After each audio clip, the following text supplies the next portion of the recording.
د افغانستان د دفاع وزارت د اعلامیې له مخې د خیبر پښتونخوا او بلوچستان په مهمو نقطو کې چې هلته د شر فساد او داعش مراکز په نښه سول د دغه اعلامیې له مخې په هغه ځای کې مهم غړي د دغه مراکزو له منځه ولاړل. د دې په تړاو دا ویل کیږي چې هغه انتقام چې د پاکستان د بشري جنایت باید واخیستل سي دا هغه انتقام نه و، د هغه چې اخیستنې پروسه پاتې ده، ولې دا له هغه لړیو څخه ده چې اسلامي امارت په وار وار هغه مراکز په نښه کوي چې کوم مراکز د افغانستان د ورانکاري دپاره طرحې جوړوي. دغه سلسله حکومت وایي چې جریان لري په هر ځای کې چې د افغانستان دپاره کم څوک غواړي چې د ورانکاري پلان تطبیق کړي یا یې هم جوړ کړي، هغه ځایونه به موږ په نښه کوو.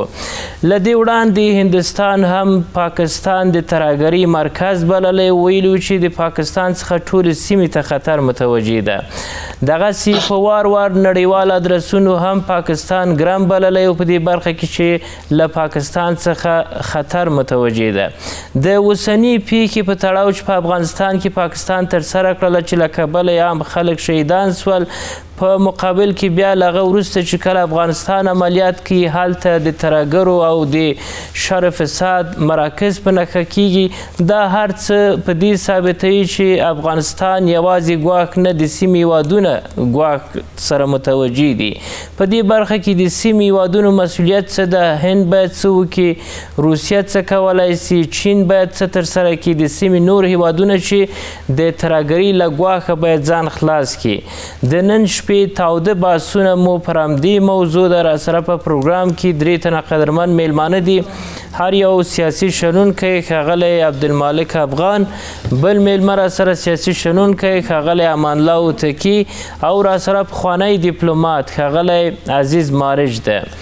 مارج صاحب او درنو میلمنو تاسو ټولو ته ښه راغلاست وایم. مهرباني وکړئ تاسو د پاکستان د دغه مراکزو په اړه ووایاست چې نن مستند هر څه وړاندې کیږي سیمې ته، اوس مسؤلیت څه شي ده او نړۍ باید د دغه ګواښونو پر وړاندې څه وکړي؟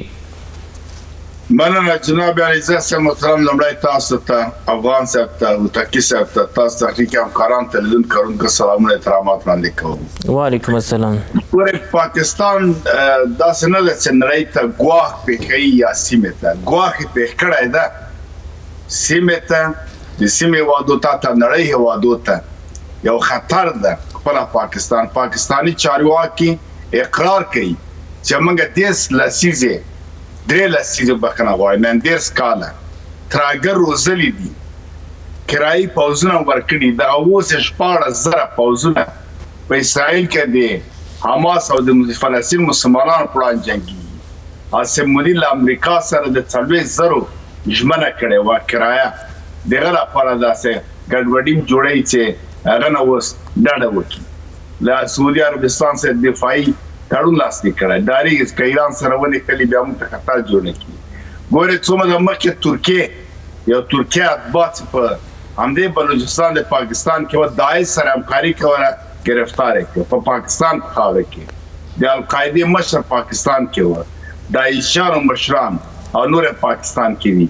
دا په خپله ګواښ ده چې افغانستان باندې حملې کوي، د نورو هیوادو ترانزیت سوداګري لاره، د ټولنیزه لاره تګ وراتګ منع کوي. شانګهای غونډه د همکاري سازمان غونډه ده او د امنیت لپاره کار کوي. هغه ته دا خپله خطر ده. مارج صاحب خپله دغه د مراکزو په نښه کېدل چې دفاع وزارت اعلان وکړ، هلته مهم کسان یا د دوی غړي له منځه یوړل ټول، دا څه په ډاګه کوي سیمې ته؟ ګورئ دا 2 شی کوي. یو افغانستان د ترهګرو په وړاندې مبارزه کوي، ترهګر نه پرېږدي، خپل دښمن هم نه پرېږدي. دا د هر هېواد حق هم د نن سبا صنعتي عنعنوي طور کوم هېواد نه چې دوی ته خطر پېښېږي، اول هغه هېواد چارواکو سره خبرې کوي، ورته وایي، خبر ورکوي، بیا پرې حمله کوي. دوهم دا ثابتوي چې پاکستان کې ترهګر دي نه په افغانستان کې او پاکستان روزونکی ملاتړ او د پټ ځای ورکولو زاړه د تورستانو داعش خراسان دا چې مرکزی آسیا یا چین یا ایران کله کله د فکر کوي چې افغانستان به خطر پیسي نن سبا دا ثابتوي چې نه ترهګر او داعشان په پاکستان کې دي ګواښ له دې جهته ده پاکستان چې په افغانستان حمله کوي آسان دغه ادرسونه غواړي چې پټ کړي دا هم رسوا کېږي نړۍ او خلک ګوري تر روسیې او تر بل پورې نو بنان څنګه چې تاسو په مقدمه کې ویلې که د سیمې هېوادونه واقعا غواړي خپل امنیت دپاره یو ډاډ ترلاسه کړي او ترهګرو په ضد مبارزه وکړي باید هر یو خپل رسالت او مسؤلیت په ځای کې په ډول کېږي که چیرې یو ادرس پیدا کېږي او واقعي توګه په کړه شواهد او اسنادو لاسوندو باندې باید ټول په ګډه سره همکاري وکړي هم د هېواد باندې فشار راوړي هم هلته عملیات په ګډه سره عملي کړي. تاسو ویل چې د سیمې هېوادونو هر څه وکتل یا یې ګوري کتل کفایت کوي؟ نه کتل او توصیه کول او غندل دا هېڅ فایده په ځوان نه لري دا چې ملګرو ملتونو وغندل او امریکا وغندل دغه هېڅ مسؤلیت هغه هېواد لري چې هغه ته ګواښ خطر ده یا متضرر ده په سیمه کې افغانستان ګاونډي هېوادونه ټول دواړه هېوادونه باید د پاکستان په وړاندې د ترهګرو د منځه وړلو لپاره باید یو ډله ییز په همغږۍ سره باید یو عملیات ترسره کړي نه تنها افغانستان یوازې پرېږدي که دغه لړۍ نن سبا افغانستان ته خطر ده سبا ایران ته ده بل ورځ مرکزي اسیا ته ده بل ورځ چین ته ده په صراحت باندې د پروژه د داعش یو غوریان راوستل سینګان د چین ته هم پکې ده. مننه کوم. افغان صاحب دلته یوازې داعش نه د شر فساد مسله هم یاده سوې که چیرې راسو شر فساد ته دغه نظرونه په عموم کې دا دي چې دغه څیرو یا اشخاصو تر پرونه پورې پاکستان ملامتوو چې موږ د پاکستان په ضد یو نن که هلته ځي بیرته دوی د افغانستان په ضد استفاده کیږي دا څه بیانوي؟ سلامونه نیکي له بسم الله الرحمن الرحیم. ښاغلی علیزی صاحب وګورئ هر څوک چې د خپل هیواد په وړاندې جګیږي او جګړه کوي او خپل هیواد ویجاړوي هغه خاین ده او د هغوی له منځه وړل د هغه د وخت حکومت هر حکومت سي هغه د هغوی دنده ده چې هغه له منځه ویسي. اوس الحمدلله په افغانستان کې امنیت راغلی ده افغانان ټول سره یو سوي دي نه دلته خلقی په نامه څوک پیژني نه مجاهد نه طالب او نه بل څوک د افغانانو په نوم ټول سره یو راټول یو نور هر بل څوک که راجګیږي زمونږ دغه امنیت اخلالوي زمونږ د افغانستان د وګړو ژوند ته خطر مخامخ کوي هغه د افغانستان دښمن دي او د هغوی له منځه وړل دا زمونږ ټولو افغانانو دنده ده چې باید هغه مخالفین له منځه ویسو. هغه بیل بحث ده که څوک راځي خپل وطن ته او کومه سیاسي ستونزه لري چا سره ودانګي میدان ته ودانګي هغه سیاسي ستونزه د حل کړي. دا څومره دردونکي ده چې یو افغان خپل نورم له دغه څو لسیزونه باید په دې پوه نسي چې زه ولې د خپل وطن او د خپلو خلکو پر وړاندې راپورته سم. علیزی صاحب دا ډېر د خواشینۍ ځای ده چې تو سم پوه نسې ډېر 50 کاله تا یو هېواد وجنګوي استفاده نه وکړي استعمال دې کړي بیا هم ته خبر نه یې چې دا زما دښمن ده او که دوست ده او که ته بیا د شخصي ګټو لپاره غواړي ملي ګټې له پښو لاندې کړي نو بیا خو ته ملي خاین یې. نو د دې کبله هر هغه څوک چې د اوسني نظام پر وړاندې یا د افغانستان پر وړاندې دا ودرېدلي دا د نظام خبره نه ده هر حکومت چې اوسېږي نو هغه په خاینونو کې راځي دوی باید نور عقل نه کار واخلي هوش نه کار واخلي نور باید دوی استعمال نه سي بالخصوص بیا پاکستان موږ استعمالوي سره له دې چې موږ دومره پوه سو چې دوی څومره موږ نه ګټه پورته کړه زموږ هېواد یې ویجاړ کړه موږ یې په جنګ کې وساتلو په موږ باندې تجارت وکړه د موږ باندې دوی هېواد خپل جوړ کړه دوی د موږ په افغانستان په ګټو باندې اتوم بم جوړ کړه نو ته دې حده پورې دوی مخکې لاړ او بیا موږ اوس هم ورسو هغوی ته ځان وروغورځوو چې تاسو واخلئ موږ ته اسله راکوئ یا موږ جنګ ته وړاندې کړئ موږ خپل هېواد ویجاړوو. کله چې وروسته له څو لسیزو موږ په دې باندې نه پوهېږو چې څه زموږ د وطن په ګټه ده او څه په تاوان په دې اړه باید قضاوت څه وي؟ کله چې یو نفر په دومره باندې پوه نسي دومره جاهل وي چې په عملا یې وویني سیاستونه د نړۍ وویني د خپل ملي ګټې هم وویني چې کوم ځای کې دي کومې خواته باید لاړ شي، ملي ارزښتونه دې چیرته دي، او بیا ته هم خبر نه یې او زه د دښمن غېږ کې غورځېږې، نو بیا دغه نه خو بل غټ جاهل نسته. نو اوس همدغو ته دغه خپله دوی چې دي دا څوک چې ځي یا ته د دښمن غېږ کې غورځېږي، دومره خو دې فکر وکړي چې دا پاکستان د تا دوست کېدی شي. پاکستان پرېږده، بل هېواد ته هم باید موږ کارونه وکړو. موږ خپل هېواد د افغانستان د خپل هېواد ته کار وکړو او خپل نظام چې راځي د هغې په پښې غوڅې نه کړو، هغه له پښو ونه غورځوو لکه څرنګه چې موږ وغورځول. هر نظام چې راغی هغې په وړاندې جوس هم غورځاوه ځکه چې د بل چا دپاره استعمال سو. نه، د خپل نظامونو پښې باید د نورو هېوادونو خلک ولې د خپلو وطنونو په ضد نه درېږي؟ بالکل هیڅوک نه ودرېږي. حتی په پارلمانونو کې د دوی غېږ په غېږ جنګونه روان وي، خو کله چې ملي مسله راسي یا د بل هېواد خبره راسي بیا ټول څنګ په څنګ ولاړي د هغه هېواد په وړاندې خبرې کوي یا ته جنګېږي. خو ډېر د خواشینۍ ځای ده زموږ بعضې خلک بعضې حتی غټ سیاسون چې ته به ورباندې حساب کوې هغه چې ډګر ته راودانګي بیا خپل حکومت باندې ګزار کوي، خپل وطن باندې ګزار کوي. حال دا چې ته باید کله چې ملي مسله راغلی تا هېواد باندې حمله کېږي، د تا هېواد باندې تا د هېواد بچیان شهیدان کېږي، ته به خپل ولس سره ودرېږي، خپل حکومت سره به ودرېږي، د دښمن په وړاندې به که د خبرې لارې که د جنګ معامله وي که ته یو وړاندیز کوې نو ته باید خپلې ملي ګټې په پام کې ونیسئ. او داسې ته په هغه وخت کې چې دښمن په تا باندې حمله کړې او ته خپل حکومت غندې، ته د خپل حکومت باندې نیوکې کوې او د خپل حکومت سیاست ته نه ګورې چې هغه کوم سیاست غوره کړی ده. ته خو اول ګوره که سیاست د تا د ملي ګټو مخالف وي بیا ته هغه وخت کې ودانګه د حکومت په خلاف دې وغږیږه. حکومت الحمدلله کومه پالیسي چې غوره کړې ده او د دغه دښمن په وړاندې کوم کارونه چې په مخ وړي دا د ولس غوښتنه ده. باید موږ دښمن په خپله نطفه کې خنثی کړو، دښمن باید خپل خاوره کې ووهو، پرېنږدو چې موږ خاورې ته راواوړي. داسې کارونه باید وکړو. دا احساساتي برخورد چې مثلا موږ وایو چې والا هغوی یو برید وکړو ولې موږ بیرته بالمقابل برید ونه کړو، دا بریدونه دا خو تدبیر نه کار اخیستل پکار دي، حکمت نه کار اخیستل پکار دي. مخامخ جګړه نه ده پکار نن سبا، مخامخ جګړه کې ګټه نسته. که ګټه وای امریکې به ایران خوړلی و، په هغو مسایلو کې ګټه نسته. نن به له تدبیر او حکمت نه کار اخلي، داسې وسیلې نه به کار اخلي چې دښمن په خپل ځای کې ووهي. اول ته ولسونه چې دغه ولسونه دي موږ خپل ولسونه دي، هغو ولسونو سره موږ دښمني نه لرو، موږ ټول ژوند په ګډه تېر کړی ده. دا چې اوس مرتمن ډیورنډ راځي هلته یو کرښه کاږي او موږ ووایو چې موږ سره بېل سوي، دا معنا نه لري. هغه ولسونه اوس هم موږ سره ولاړ دي، هغه الحمدلله مسلمانان هم دي، همدغې حلقې په ضد باندې دي. هغه حلقه چې ترهګریز بریدونه په افغانستان کې کوي او هماغه حلقه به راپاسېږي، همدغه ولس به راپاسېږي، همدا حلقه به له منځه وړي او دلته به یو اسلامي حکومت راولي چې هم به هغه ولسونه خوشحاله وي او هم به موږ د دوی له شره بېغمه شو. ځکه دوی خو موږ ته دغه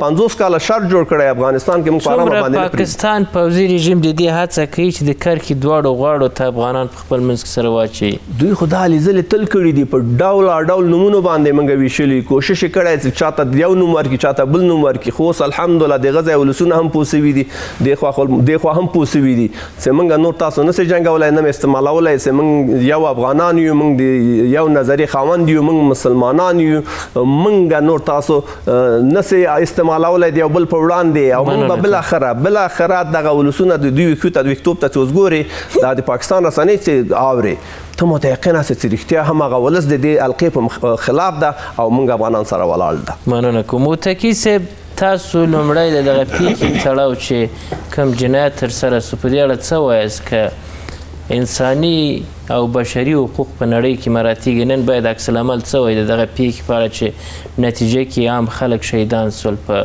پکتیکا او کونړ کې؟ بسم الله الرحمن الرحیم. سلامونه او نیک هیلې ملزی صاحب تاسو ته، افغان صاحب ته، مهاراج صاحب ته، تاسو ټول کارمندان ته، ټول لیدونکو او اورېدونکو ته وړاندې کوم. وعلیکم السلام. دردونکې پیښه وه او دا دردونکې پیښه چې په کونړ و او دغه کې پکتیا او پکتیکا کې وسوله او یا په خوست کې یا په جلال آباد کې کېږي یا زه تر نورستانه پورې یا زه دغسې تر زابل و کندهار او هلمند پورې دا پیښې کېږي. دا نوې نه ده، دا بیخي زړې سولې او هغه دنیا دپاره چې بشري حقوق وایي دغه دپاره څومره نه یې وده. هغه ظلم چې اسرائیل پر فلسطینیانو او یا پر لبنان پر خلکو کوي، په خاصه توګه پر فلسطینیانو کوي، هغه پالیسي، هغه سیاست امریکا دغه پاکستان د افغانانو په حق کې جاري کوي. دا ځان ته مسلمان هم وایي هغه اسرائیل خو مسلمانان نه دي خو یهودان دي هغه چې هغه څه کوي خو د دین مشکل به لري نورې خبرې به لري د مځکې مشکل به لري هر شی چې د درلود دی اجل کې خو پاکستان ځان ته مسلمانان هم وایي او ځان ته هغه د بعضې وخت کې علما دي هغه دا خبرې کړي دي چې دا د اسلام مرکز دی او پلانکی دی دا خبرې سره ما بینځته کړي دي خو د دې څخه باوجود هم کړنې د پاکستان د دغه نظامیانو یا د پاکستان د حکومت کړنې د افغانانو په حق کې د اسرائیلو په رقم دي څه چې اسرائیل پر فلسطین کې همدغسې کړنې پر موږ کوي اوس نو نړۍ په دواړو حالاتو کې خاموشه ده بس خواشینه یم خوابده یم خفګان مو وشوي اعلانیه ورکړه ارقام خپاره کړه بس دا خبر کې دغه اوس دغه کونړ او پکتیا او پکتیکا کې چې دا وحشي برید پاکستانیانو کړی دی په دې کې د نړیوال چې تاسو ورته وګورئ مطلق یو شی دی ویلی و چې موږ اندېښمن یو اندېښنه یې ښودلې وه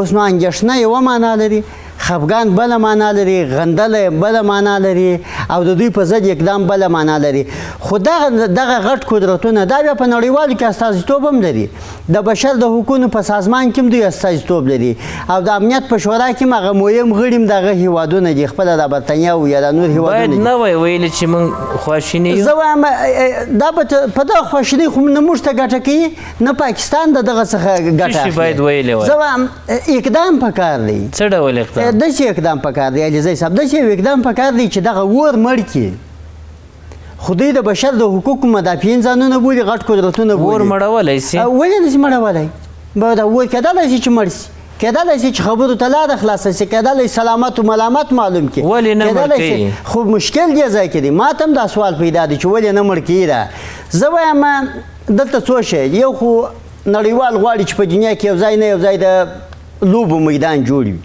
جنگ وي او بمبار وي چغې وي بغار وي ولې وي ترټل وي نړیوال په عموم کې دا غواړي پاکستان بیا وایي چې افغان خاوره ماته خطر ده زه وایم دا پاکستان نه خو لا جاري خبرې دي دا خو لا بیا ځای خبرې دي دا خو ما او ته هم نه منو کلی هم نه مني وطن هم نه مني دنیا هم نه مني پاکستان خپله چې ورته وګورې یو مزدور حکومت دی یو اجر حکومت دی پاکستان چې وګورې لکه د سکوټ کمپنۍ هر چا استعمال کړی دی هلته اوس نتنیاهو د اسرائیلو باچا هم دغسې یعنې دی په منځني ختیځ کې خلک یې نور هیوادونه غټ هیوادونه استعمالوي دلته په اسیا کې چې ورته بیا پاکستان دی استعمالي دا د ماجر خلک دي دا داسې پرېږده دغه وروستي پیښې په تړاو هم وایي چې موږ ترهګر په نښه کړي دي نه په پوهېږو چې د ترهګره څه تعریف افغان وژنه ده دغه څوک چې تلف سول دوی د ترهګري په کومه کچه کې راځي یو شی زه درته وایم ترهګر که سړی کې په دنیا کې تعریف شوی نه دی هر سړی خپل مخالف ترهګر بولي هر سړی خپل مخالف شر بولي هر سړی فساد بولي څه مخالفت کولی سي دی افغان وژنه کوي دا نه که ماشوم دی که ښځه ده که ځوان دی که حساب دی دی افغان وژنه کوي پاکستان په افغانستان کې مطلق په دا څو کاله افغان وژنه افغان حکومت نړوله او په افغانانو کې بدخلافي دا د پاکستان هغه سیاست دی دا د پاکستان پالیسي ده دا د پاکستان هغه د ستراتیژي ده دا د پاکستان په دغو کې ګټې پیدا کړي دي په دغو کې پرمخ تللی دی دا د پاکستان ګټې دي چې په افغانستان کې څه بدبختي پیښیږي دی یې پیښیږي دغه ښځه ماشومان دغه چې وژني نه نړیوال یې څه وایي او نه دا نور هیوادونه څه وایي او پاکستان وایي چې ما دا وایم پاکستان ووایي څه اوس ما ورته وایي خو ماشوم یې په شهید کړی دی ښځه شهیده کړې ده سپین ږیری و ځوان و افغان یې شهید کړی دي ټول خلک هغه وایي چې د ترهګرۍ مهم قمندانان مو په نښه کړي دغه ماشومان یعنې قمندانان دي خدای پاک سړی شرموي وایي مړی چې خدای پاک شرموي پر تخته باندې حساب اوارز وکړي دوی دغسې یعنې کتاب چې راخیستې ده دوی چې خدای شرمولي دي دلته یې تیم ویني زیم وینم دنیا یې ویني نړیوال یې ویني یودما یې ویني کلی یې ویني همسایهګان یې ویني ټوله دنیا یې ویني چې دا ښځې ماشومان او سپین ږیري و ځوانان دا په شهادت ورسېدل دا په څو واره پاکستان ته دا عام خلک په شهادت رسولي دي او ته دا ترهګر بولې نو ته د دې څخه معلومېږي چې ته هر افغان ترهګر بولې ته هر افغان ته د ترهګر په سترګه پاکستان نه ګورې پاکستان نه ستا په افغانستان کې عام وژنه راخیستې ده دا چې په یوه نامه یې کوې که په بل نامه کوې دا که دې د پرون په نامه کول دا که دې د نن په نامه کول تا مطلق خپلې ګټې مخته اچولي دغه اقدامات د پاکستان باید څه ډول وپېژندل شي؟ وامه زه وایم دا خو پېژندل سوې خبره ده وروره پر دې باندې هېڅ ثبوت ته ضرورت نشته. نړۍ چې اعتراف کوي وامه باید څه زه وي؟ وایم نړۍ هم خو دغه شی نړۍ ده. زه درته وایم دا اوس په فلسطین کې څه حال دی، دا اوس په ایران کې څه حال دی، دا اوس په نورو هېوادونو کې څه حال دی چې ته ګورې، په دا اوس په افریقا کې څه حال دی. نړۍ منډه خوله ناسته ده. نړۍ هم د غټو قدرتونو کار دی، هغو تشکیل کړی دا دی چې قیزا خوله ته ورچولې ده. ګاه امریکا راکشي، ملګري ملتونه په خوله کې قیزا ده، ګاه برطانیه کشي وروره، ګاه روسیه کشي، ګاه چین کشي، ګاه فرانسه کشي. هر چا چې کش کړه د هغو نړیوال په خوله کې هم لویه قیزا ورکړې ده، چې کشي ځان ته خپل په ګټه کشي. تاسو خپله تعریف کوئ، پاکستان څه ډول تعریفوي؟ پاکستان خپله د ترهګرو مرکز، د ترهګرو کمپنۍ، د ترهګرو تولید، د ترهګرو انتقال، دا ټول پاکستان کې کېږي. دا پاکستان دی او پاکستان د افغانانو عام وژنه مخ ته وړي د ترهګرو په نامه باندې عام افغانان وژني. تر اوسه پورې ته داسې سړی ما ته راوښیه په دا څو کاله چې د بمبار کړی دی، که د په سرحد جنګ کړی دی، که دا هر شی کړی دی، چې ما ته راوښیه بغیر عام خلکو ما چې یو بل څوک په شهادت رسولی دي. دلته چې دا 400 کسه په شهادت ورسول د معتادینو شفاخانې دا چې تازه جوړ سوي وه، دا اوس عام خلک نه وه.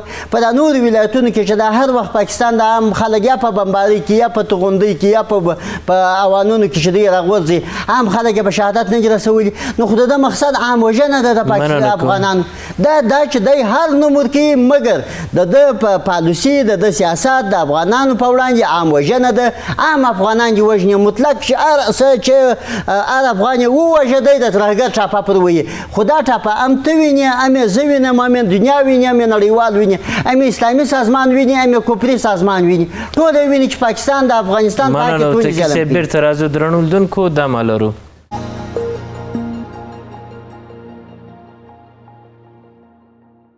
بیا هم بخیر رالاست. مارج صاحب هند ویلي و چې تازه بیا ویلي، مخکې هم له دې ویلي و چې پاکستان سیمې نړۍ ته خطر ده او د ترهګرۍ مرکز پاکستان ده په نړۍ کې. اوس دغه پیښو ته که راسو یا دغه ځایونو ته چې اسلامي امارت په نښه کړل، دا مسله څومره مستنده سوه نوره هم چې باید سیمه په دې باندې پوه شي چې له دغه ځای څخه ماته خطر ده او باید د دغه هیواد پر وړاندې اقدام وکړو؟ مننه. دې ته ضرورت نشته چې دا خبره نور هم کره او مستنده سي. ټوله دنیا په دې خبره ده. د سیمې هیوادونه په دې باندې پوهېږي. یو وار، دوه وار، سل وارې، زر وارې په دې باندې خبر دي.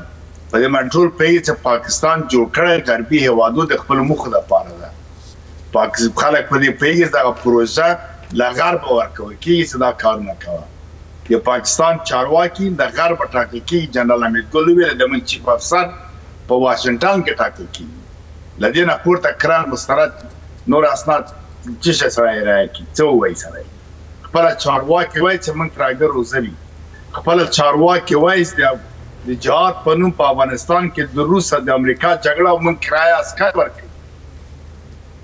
په سرحد باندې وایي. نو بنان دلته هند څه اقدام کوي، روسیه څه اقدام کوي. دې ته راځم چې دوی څه اقدام کوي. دا عام خلک د پاکستان په دې باندې پوهېږي چې دوی مشران له کومه ځایه مقرریږي او څه کوي؟ په څو مده مخکې ټولو سیاسي احزابو، سیاسي مشرانو، علماو دا خبره وکړله چې پاکستان یعنې پنجاب یعنې پاکستان.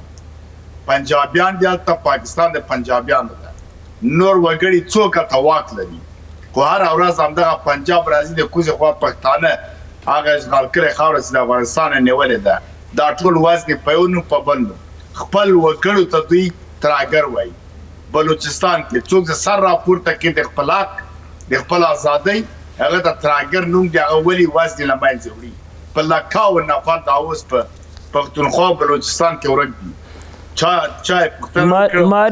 مارج صاحب د پاکستان د پوځي رژیم شمیر څومره راځي او د عامو خلکو شمیر څومره ده؟ که دا دواړه سره مقایسه کوي، عام خلک یې نسي کولی چې دا پوځي رژیم تر فشار لاندې راولي یا یې لرې کړي؟ نه، کله خو نه کېږي. کله د یو رژیم یو حاکم نظام ټول واک سلا مهمات هر څه سره واخلي، خو بیا مشکله ده وزلو ټکول کوي. اما همت د خلکو په کار دا واقع د 2.5 میلیونه نفوس ده. وایي دوی خپله وایي دغه ټول جنرالان پوځیان 10 میلیونه نه دي. دغه ټول پوځیان، نظامیان، دولت مردان، حکومت دا ټول خلک سره راټول کړي.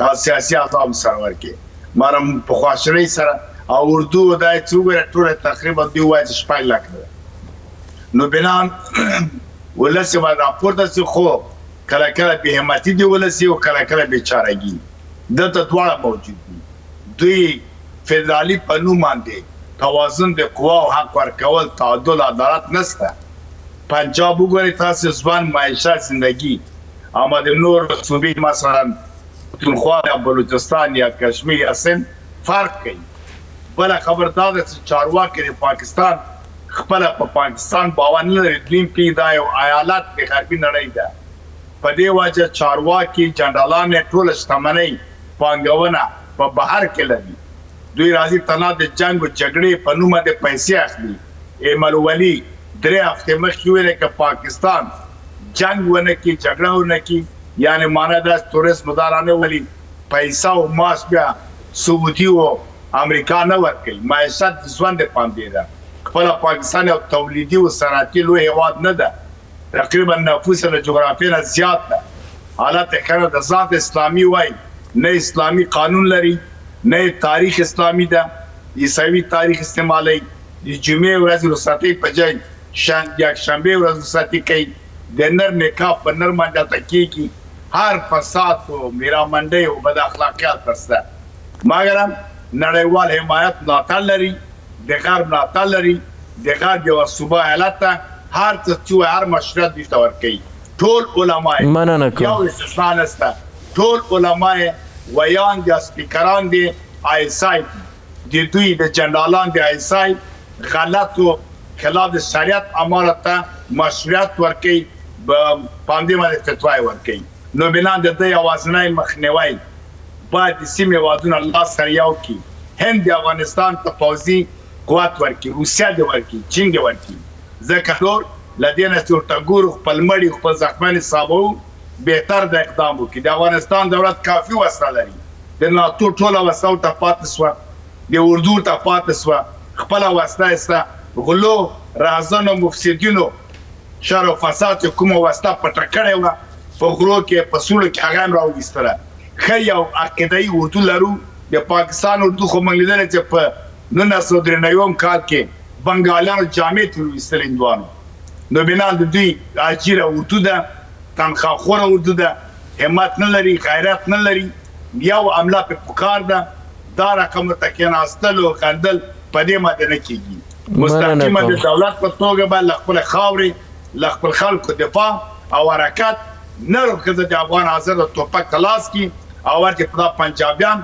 په دوه ذکر منځو مننه کوم افغان صاحب پاکستان کله چې پر افغان خاوري تیری کوي یو ځل نه دوه ځل نه په څو ځلې هر ځل ملکی خلک په شهادت رسیږي او هر څه هلته ښکاره وړاندې کیږي بل اړخ ته کله چې افغانستان بیا په کومو مراکزو کې د پاکستان د پوځي رژیم تر کنټرول لاندې عملیات کوي هلته د حکومت د مستندو دلایلو په اساس ویډیو خپریږي چې مراکز په نښه کیږي چې هلته د ورانکاري پلانونه ترسره کیږي دلته که راسو د پاکستان عامو خلکو ته عام خلک خپل پوځي رژیم ته نه وایي چې تاسو هلته هم خلک په شهادت رسوي چې دا ملکیان دي چې هر څه ښکاري او دلته بیا کله چې ځایونه په نښه کیږي هغه ځایونه چې سیمې افغانستان ته ګواښ متوجه کوي ولې تاسو موږ ته دښمني راوړئ ولې تاسو موږ دغه بدبختي کې ساتئ دوی څه باید کړی وای په خیر اوسې ښاغلی علیزی صاحب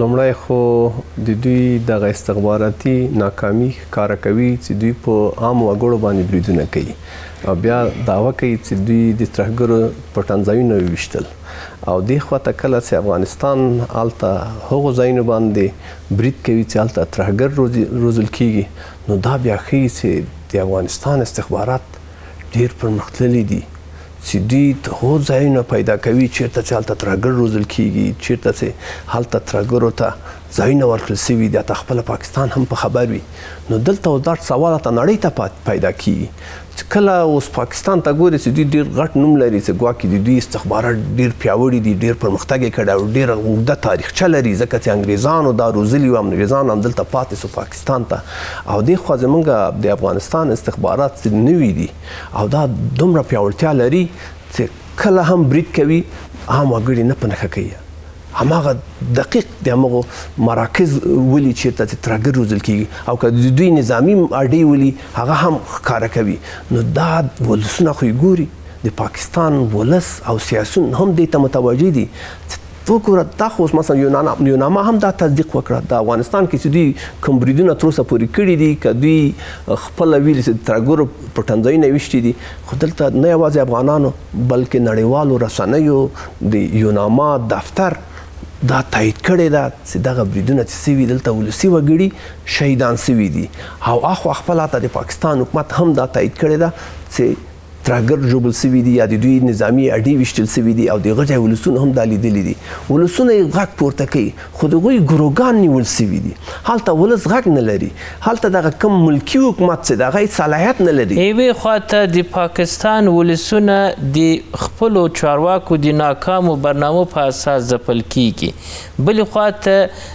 افغانستان سیمې ته پاکستان پوځي رژیم ګواښ متوجه کړي دغه دښمني ورلغاړې کیږي دا ولسونه باید همدغسې وزغمي ولسونه خو باید داسې ولې پاکستان باید نه وای زغملی اوس خو ولسونه راویښ سول پخوا ولسونه ویده وو او د تحریک انصاف ګوند چې ده د اکثریت ده په ټول هیواد کې د پاکستان او دوی د دې پوځي حلقې سرسخته مخالفین دي حتی هلې ځلې یې وکړې چې دا پوځي رژیم را نسکور هم کي اوس که موږ د پښتونخوا حکومت ته ګورو هغه مطلق ضد ده د دې پوځي حلقې په وړاندې ولاړ ده ته غږ پورته کوي خو له بده مرغه وسه یې نه کېږي لکه څنګه چې مارچ صاحب ورته اشاره وکړه ځینې ولسونه په همت او ځینې ولسونه له ویرې نه ځان مخکې نسي وړلی د پاکستان چارواکي خو بل ځای ته ځي لکه څنګه چې مارچ صاحب اشاره وکړه چې د بله ځای څخه مقرریږي دا ولسونه نه وایي چې موږ ته به څه پاتې کیږي ولسونه یو خواشینی ځای دا ده چې دغه ولسونه کې باید که لږ همت پیدا سي دا د دین جذبه پیدا سي لکه څرنګه چې اوس پیدا سوې ده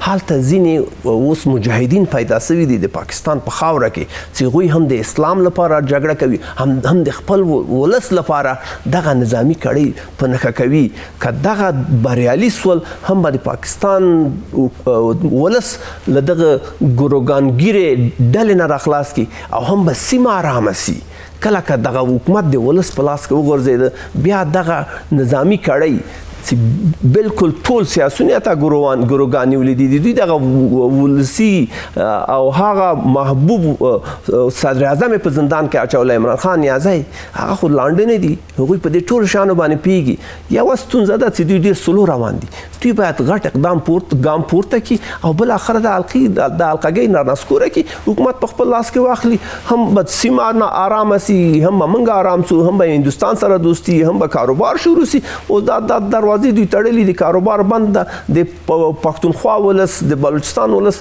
ډېر زیات ځانونه وکړه په میلیونونو ډالر دوی ته نقصان ورسېده دوی کاروبار په ټپه ودرېده نو ولس باید راویښ سي او خپل حکومت بیرته خپل لاس کې واخلي اوتکي صاحب یو څه چې وړاندې کیږي له دې خوا چې کله بریدونه هلته کیږي د هغه مراکزو پر وړاندې چې هغه خطر متوجه کوي افغانستان سیمې ته ټول مشخصات خپریږي چې څه ډول سلا ورسره وه څوک و د کومه ځایه څخه و موقف یې څه شی ده څه پلانونه یې ترسره کول هر څه واضح ښکاره کیږي خو له هاخوا چې کله دغسې یو څه کیږي چې په افغانستان باندې تیری کیږي خلاف د ټولو اصولو قوانینو دلته بیا دوی هغه ځایونه په نښه کوي چې تر اوسه پورې تاسو خپله یاده کړله چې داسې یو څه دوی نه ده کړی چې هغه د مستند سیمې نړۍ ته چې په افغانستان کې رښتیا هم ګواښ متوجه ده دا که ومنو که نه ومنو دا به ثابته سي تاریخ ته به پاته سي دا به هر څه ثابته سي چې پاکستان د افغان وژنې یو پروژه اخیستې ده او یا یې خپله تضاد ورسره لري خپله مشکل ورسره لري غواړي چې افغانان په هر رقم چې وي پاکستان که د ماجر په نامه خلک یا یې په مابس نه باسي یا یې وژني یا یې شکنجه کوي او یا یې په داسې وخت کې راړوي چې د ماښام ډوډۍ نه وي مال هم ځینې ګرځوي دا یو ضدیت دی چې پاکستان یې د افغان سره لري دوم یې دا ضدیت دی چې دی تجار مال کاروبار هر څه پر وخت و زمان باندې به ده راګرځوه حالت زموږ د تجاره سره بس ده به یو مشکل ورته جوړاوه په کراچي بندر کې په نورو بندرانو کې ورسره جوړاوه. دا یو بل ضدیت دی چې پاکستان یې د افغانانو سره لري. درېیم دا ضدیت دی چې پاکستان یې د افغانانو سره لري چې زموږ به کاروبار میوې او حساب سره برابر سو، دوی به سرحد وتړي، که به زموږ کاروبار د دوی کاروبار به هلته به میوې ورسېدې یا سرحد به ایله کړي. فرضي کرښه فرضي کرښه بلې وکړه، فرضي کرښه به ایله کړل. نو دا به ایله کړله د ډیورن په نامه کرښه، دا به ایله کړله. خپل کاروبار یې ایله کول، زموږ کاروبار یې بندول. دا بل ضدیت دی چې د پاکستان یې د افغانانو سره لري. بل دا دی که ما د ټول که توپ راغورځوي، که اوان راغورځوي، او که یو بل شی دی خواته راغورځوي، که بمبار کوي، که د ورځې کوي، که د شپې کوي، عام خلک، بیچاره خلک، غریب خلک، ښځه، ماشومان، کوشنیان دا په شهادت رسوي او دا دې خواته په یو مخې ولي بالا. نو دا بل ضدیت، یو 4 ضدیت یا 5 ضدیت دا چې ما پکې پیدا کړي دي، شاید تر ما متخصصین نور دوستان ډېر جوړ د دغه ظلم قیمت یا تاوان به څنګه پرې کوي؟ د دې ظلم قیمت تاوان به تاریخ ته پاتې کېږي. خدای پاک به افغانانو ته یو وخت دومره قدرت ورکړي چې بیا به هر څه کولی شي، بیا به ډېر څه کولی شي. لکه دا اوس چې لږ کوي، بیا به ډېر څه کولی شي. رابسم دومه موضوع دلته اهداف سره مختلف دي، دلته که حساب سره مختلف دي. زموږ د دوی په اړه باندې او د دوی زموږ په اړه باندې زموږ فکر یو دی، د افغانانو د دوی په اړه د دوی فکر بل دی. زموږ فکر دا دی چې پاکستان زموږ یو ګاونډی هیواد دی، موږ باید جوړې اړیکې سره ولرو، پر اصولو یې برابري ولرو، پر اسلام یې برابري ولرو، پر کلتور عنعنات یې برابري ولرو، پر دې شان یې برابري ولرو. دی بیا څه چم کوي، دی بیا مزدور دی، اجر دی، دی بیا د سکوټ کمپنۍ ده د حکومت، دی بیا دې پسې نه ګوري چې یا زه سمه همسایه ولرم یا جوړې اړیکې ولرم یا حساب ولرم. نو دی یو شی په نښه کوي چې عام وژنه ده د افغانانو او د افغانانو ګټې د مابین وړل دي، دوی دا شی په مخ ته اچوي. افغانان هغه شی مابین ته وړي چې هغه هم افغانستان دپاره خطر دی او هم د سیمې دپاره خطر دی، هم د نړیوالو دپاره خطر دی. هغه حکومت وایي چې هغه داعش دی، حکومت وایي چې دا ترهګر دی، دا امارت وایي، دا واضح شی وایي، ثبوت یې وړاندې کوي، اسناد یې وړاندې کوي، ویډیو یې وړاندې کوي، ویشتل یې وړاندې کوي، ډبول یې وړاندې کوي، ټول شیان یې وړاندې کوي. دا شی ځکه د دې اهداف معلوم دی، د دې اهداف دا دی چې باید داعش، ترهګر یا نورې دا ډلې باید موږ دغه کړو، د مابین ځای یوسو تر څو پورې چې په افغانستان کې مشکلات جوړ نه کړي، سیمې ته مشکلات جوړ نه کړي، نړیوالو ته مشکلات جوړ نه کړي، چې بیا د جنګ څپې راشي دې منطقو ته او بیا لوی ناورینونه راوزېږوي. بیا د امریکا او د روسیې او د چین او د برطانیې او د اروپایي ټولنې او استرالیا او د نورو هیوادونو بیا سیالۍ میدان جوړ نه شي. یوه دمه لرو بېرته به راسو. درنو لیدونکو له موږ سره پاتې شئ.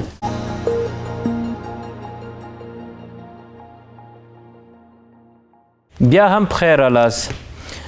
که راسو د سیمې خطر ته وتکي صاحب، هند نن باید له افغانستان سره څه کړی وای په دغه وار عملیاتو کې چې افغانستان وکړل، هلته نتیجه معلومه سوله. روسیې ته څه کول پکار دي، چین ته چې دوی باید له خطره څخه خلاص وي؟ روسیې ته او چین ته او هندوستان ته دوی ته پکار دي چې کومک وکړي. څه ډول کومک؟ مالي کومک وکړي، نظامي کومک وکړي. تر څو پورې اوس افغانان داسې دي لکه د دغه هغه د داعش سره په جګړه کې او یا د نورو ډلو سره په جګړه کې د جنګ په لومړۍ کرښه کې ولاړ دي. نو دا ورته پکار ده دا هیوادونه چې کومک ورسره وکړي. ولې کومک وکړي له افغانستان سره؟ زه وایم چې کومک ونه کړي خو دا جګړه پراخه کېږي. دا خو د هندوستان لمنې ته هم ځي، دا خو د چین لمنې ته هم ځي، دا خو منځنۍ اسیا ته روسیې ته هم ځي. له کومه ځایه؟ دا خو به همدا تر تر مسکو ځان سره رسوي. له کومه ځایه څخه ځي؟ د پاکستان څخه ځي سړی کمپنۍ هلته د خام مواد هم په پاکستان کې دي، جوړ مواد هم په پاکستان کې دي، تولید هم په پاکستان کې دی. دا د هر شي ځاله ده چې خدای یو میکروب پیدا کړی دی، پاکستان یې ځاله ده. پاکستان یو ویروس دی خپروي په سیمه کې اپله پټاوي، هغه بیا خپرېږي او نورې سیمې ته ځي، بلې خوا ته ځي، ټوله سره نیسي. نو دلته پکار دا ده چې د دغسې ویروس د دغسې شي مخه په پاکستان کې ونیول سي، هم یې کمپنۍ د مابین ځای ویوړه سي، هم یې تولید د مابین ځای ویوړه سي، هم یې خام مواد ویوړه سي، هم یې جوړ مواد ویوړه سي. دا څوک له منځه یوسي؟ زه وایم دا هغه وخت کېدلی شي چې سیمه مغزه په کار واچوي او نړیوال په دې کې باید متوجه وي. سیمه باید په موږ احسان وکړي چې دا کار وکړي که د خپل دفاع د خپل دپاره دې وکړي. وایم دا شی دا اوږدېږي. که د دغه ایران لوبه خلاصه شي او د دغه اوکراین لوبه خلاصه شي، سړی دې پاکستان تیارې بانې ورته جوړې کړي دي، تیاره لاره یې ورته جوړه کړې ده. هم به چین ته دا ورځي، هم به هندوستان ته دا ورځي، هم به روسیې او منځنۍ اسیا ته دا ورځي. د منځنۍ اسیا ته به ځي به دغه چې روسیې پورې څومره مخه نیولې یو خو افغانستان د چې مبارزه کوي دې سیمې تر اوسه څه کړي دي؟ زه وایم سیمه خاموشه پاتې ده. زه اوس ولتاریان یم، سیمه څنګه خاموشه پاتې ده؟ زه هم دغه دا پاکستان دا نه په اسلام باندې دا د دوی حکومت باور لري، دا د پاکستان لا، او نه په بشري حقوق باندې باور لري، نه په انساني حقوق باندې باور لري، دا په هیڅ شي باندې باور نه لري چې زموږ سره یې نه لري. موږ ګاونډی هېواد یو، هندوستان نه ستا سره لري، نه چین لري، نه منځنۍ اسیا ستا سره لري، نه روسانو ستا سره لري، نه اروپایانو ستا سره لري. هغه ګټې پکار دي، هغه په دې سیمه کې غواړي چې مشکلات او ستونزې پیدا کړي، و همدوی د دغه څخه پیسې پیدا کړي. یو چا چې په دغه کار کې یو څوک چې عادت شوی په غلا کې پیسې پیدا کړي، هغه د غلا څخه چې راګرځي ډېر تکلیف غواړي. یو څوک چې عادت شوی په بدپیلۍ کې پیسې پیدا کړي چې راګرځي ډېر زحمت غواړي. پاکستان عادت شوی دی په دغه کې، پاکستان اوس دغه عادت اخیستی دی، هغه مطلق په دغه کې عادت اخیستی دی چې دی پیسې پیدا کړي، بلا که ته وژل کېږي، که زه وژل کېږم، که افغانان وژل کېږي، که سیمه خرابېږي، هر څه چې کېږي، خو پاکستان پیسې پیدا کړي. پاکستان اوس په دغه توپ کې دغه عادت شوی دی، د دې څخه اوس دی ځان نشي خلاصولی، معتاده شوی دی، معتاده سړی دی دا چې ځینې راګرځي بیخي نقل دی. څوک یې بدبخته کړي دي دغه حلقې؟ خپل هېواد یې بدبخته کړي دي، خپل ولسونه یې بدبخته کړي دي، خپل خلک یې بدبخته کړي دي. او خلکو چې هم زه د شاعران یم، خلک هم داسې تقسیم شوي دي، بعض زیاته د پوج په خوله په غېږ کې پراته دي، بعض زیاته خاموش پراته دي، بعض سره کم کېږي، بعض سره کم کېږي. سړی وتاریان چې دا ولسونه تاسو نو غږ ولې نه کوئ؟ وایم په دې رقم خو نه کېږي، خو بیا چا کله کېږي په څټ کې سپاره دي. پېښور ستا په څټ کې سپاره دي، بلوچستان ستا په څټ کې سپاره دي، دغه که پښتونستان صوبه ده، که بلوچستان صوبه ده، په څټ کې مو بیا چا کله کېږي پنجابیان سپاره دي. دلې ته مدرسې هم لري، دلې ته کاروبار هم لري، خو تاسې وایه چا څه زموږ په حساب کې دي. وایم نو ولې حرکت نه کوئ؟ خو دغه د حرکت وخت دی، دغه یو دغه وخت دی، د ویښېدو وخت دی، خو دا شپېته اویا کاله کېږي په څټ کې مو سپاره دي. سړی دې در وژني، کاروبار دې در خرابوي، نه دې زړوي، بل دې در بندي کوي، سیاسي دې در بندي کوي، لا ورته ناست خیر خیریت دی. څه کیسه ده دغه پنځه مشران یا پنځه غله، هغه مشران چې هغه د پوج په غېږ کې پراته دي، هغه د پوج د پاکستان د پوج مشغول دي، هغه د هغو په کول باندې ولسونه هم کوي. زما د عام ولسونو ته خصوصا پښتون دغه ته ژغورنې غورځنګ مشر ته یا د نورو ته یو ته مې غوښتنه دا ده چې راوځئ وروره، دا تر څه وخته به داسې ورته ناست یاست په ماشاءالله او په مردباد او زنده‌باد خو انقلاب نه راځي، خو راځئ ورسره ودرېږئ. دا د ټي ولاړه سوټی ورته کښلی دی، تاسې هم سره ودرېږئ، کومک ورسره وکړئ، اوبه وروئ، مهمات وروئ، یو بل شی وروئ. وایم چاره نه لرئ، مجبوره کېږئ، اخره مجبوره کېږئ، چې اخر مجبوره کېږئ نو ولې اول نه راولاړېږئ؟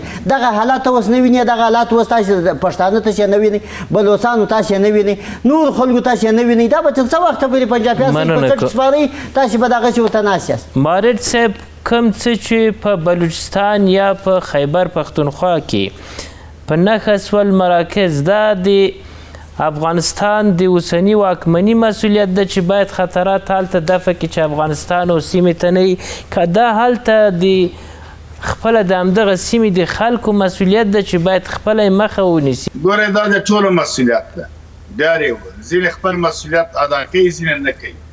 مرم بعضې خو څه احساس لري، خطا لري، خپل دنده مسؤلیت به ادا کړي. یوه خبره باید موږ هېره نه کړو چې پاکستان کې ټول واک اختیار له آیسای او پاو سره او هر څه پرې کنټرولوي. هیڅ حرکت، هیڅ سیاسي ګوند، هیڅ مذهبي ګوند بدون د آیسای د مشورت نه ترسره کېږي. همدغه سیاسي احزاب، سیاسي ګوندونه، مذهبي ګوندونه، علما او دا کسان هغه وطن پرست مبارز هغه چې خپل حق دفاع کوي، په یو ډول نه یو ډول آیسای او پاو ته ورښیي، یا یې سټیج ته راولي، یا یې لاریونو مثلا مظاهرو ته راوباسي، پرلټو ته راباسي، په یو ډول سټیج په سر دروي، هغوی یې پېژني چې فلانی ده. بیا د ترهګر په نوم، د عملیاتو په نوم، د تصفیې په نوم باندې راځي، همدا خلک ګرفتارۍ واسي. دا برنامه شته، دا یو لوی ډار او تمثیل. اوس مارد صاحب باز پای ته رسوو، د هند او د روسیې او د چین یا د سیمې دپاره څه کول پکار دي چې په دغه مبارزه کې له افغانستان سره وکړي؟ اول خپله د افغانستان مسؤلیت ته ځینې دندې باید ترسره کړي. یو سر له سبا د سفارت مطلق وشوي له دې جنه، هغه خپل سفارت نه ته لوی تقریبا لکاو ډالر د ورځې پیدا کوي، درې نیم سره تنا خپله ویزه خرڅوي. پی آی ای فعالیتونه چې ناکام سوي وه، بیرته په همدې سفارت په قونسلۍ باندې په پیسو بودیجه باندې فعاله کړل. دا چېرته پیسې له بهر نه ځي افغانستان ته، ټول د سفارت د پاکستان ته ځي. دا یو. ډیپلوماټیک اصول جابې چې ته په خاوره باندې تجاوز کې یرغل کې بیا نو ډیپلوماټیک اړیکې ستا جانډا یا بیرغ رپیږي دا خلاف د ټولو نورمونو ده. دا یو سوداګري د مطلق سره بند کی لارې هیڅ تاجر هیڅ سوداګر خپل ونه لري چې له پاکستانه توکي راوړي افغانستان ته. د نن په افغانستان کې خبره پکار نه دي چې دا توکي خلاف دا باید را نوړي. روس او هند مستقیما باید دفاع وزارت خواست وکړي چې دوی متقوی وي مدافع وي راکړي لاس د امریکا پلاس د پاکستان د نور غربي هیوادو ځکه د دوی په مشوره د دوی په پروژه د دوی په امر باندې پاکستان راځي دا سیمه نامه کوي باګرام ته مرکزی اسیا ته دوه جوته خطرات تهدید ایران او روسیې ته جوړول په دې دهشتګرد تورستان راوستل او انتقالول مرکزی اسیا ته دا دوی پروژه ده. دا چې خپل پنجابیان په دې کې څه موخه لري څه اهداف لري ادرسونه لري څنګه دا جدا خبر ده. نو بنا د سیمې هیوادونه روس چین هند مستقیم د افغانستان سره مرسته وکړي پوځي او نور که چیرې بیا پاکستان حمله وکړله او په ګډو ته دی خپلې باید د خاچ اخیستلو د انتقام او بالمثل عمل سره وسی. مننه کوم افغان صاحب بس پای ته رسو. افغان صاحب ګډه مبارزه باید د ترهګرۍ پر وړاندې څه وي د سیمې د افغانستان ترمنځ؟ ښاغلی علیزی صاحب دا زموږ ګډ جنګ دی د ترهګرو پر وړاندې دې کې باید موږ سره ټول باید مرسته وکړي. د سیمې هیوادونه بالخصوص هندوستان باید موږ سره په دافع هوا کې مرسته وکړي. ایران باید موږ سره مرسته وکړي. روس خو موږ په رسمیت پیژندلی تړون هم ورسره لرو. اوس باید میدان ته راودانګي هغه وسلې چې زموږ په کار دی هغه باید موږ ته راکړي او موږ خپله باید لاس په کار سو د ځان په خاطر دا کار وکړي. د ځان په خاطر باید دا کار وکړي ځکه چې سوکاله او ارام افغانستان د سیمې په ګټه ده د روس په ګټه ده د مرکزي اسیا په ګټه ده او پاکستان چې د پاکستان پروژه ده د امریکای غلام ده د القاعده پاکستان څخه ده. دوی غواړي چې د سیمه نارامه کې مرکزی اسیا ته هم دا وغځوي هلته هم ترهګر ولیکي او بالاخره د روس سومو ته ورسوي هلته یوکراین کې بند اچولی او دې خوا ته به یې ترهګر ورسولي. نو دوی ته دا ډېر بهترین چانس ده روس ته چې هغه عصري دافع هوا افغانستان ته ورکړي رادار ورکړي تر څو نور د پاکستان د استخباراتو دغه الوتکې راتلی ونیسي او موږ په هېواد باندې نور مننه کوم. متقي صاحب تاسو څه غواړئ چې ګډه مبارزه وي؟ زه هم د ګډې مبارزې دپاره تړونونه شته په ټوله دنیا کې. زما هم د دې سیمې هیوادونو څخه که روسیه ده که هندوستان دی که چین دی او که نور سیمه کې هیوادونه دي غټ واړه هیوادونه د دوی سیمې غوښتنه دا ده چې دا باید د یو تړون د مخې سړی مخ ته ولاړ شي تر څو پاکستان مهار سي او دوی باید په دې پوه سي چې دا اور پاکستان کې چې اوس بل شوی دی او دا لمبې ځي نوري ساحو ته دا نه پاته کېږي په دغه ځای باندې نه حساب کېږي. دا یوه مسله. دویمه دا مسله ده چې پاکستان زمینه مساعده کړې ده د نړیوالو لوبو دپاره. هغه غواړي که په سیمه کې نورو سیمو کې جنګونه کنټرول سي دې ځای کې دپاره دا پروژې رانقلوي او میدان زه وایم ما د ټول تړونونه پکار دي او کومک پکار دی. کومک د دغه غټو هیوادونو دا پکار دی چې باید په شکل د اشکالو د افغان حکومت سره کومک وکړي او د افغانانو سره کومک وکړي چې د دغه مشکلاتو څخه افغانان خلاص ول نو دا په دې څخه معلومیږي چې سیمه ځینې خلاصېږي او ټوله ځینې خلاصېږي او که دا په افغانستان کې دغه ځینې حالت و نو سیمې دپاره هم خطر دی او د ټول نړۍ دپاره خطر. مننه. متقي صاحب افغان صاحب مارج صاحب او درنو لیدونکو تاوده بحثونه پر همدې ځای پای ته رسیږي. د خدای په امان.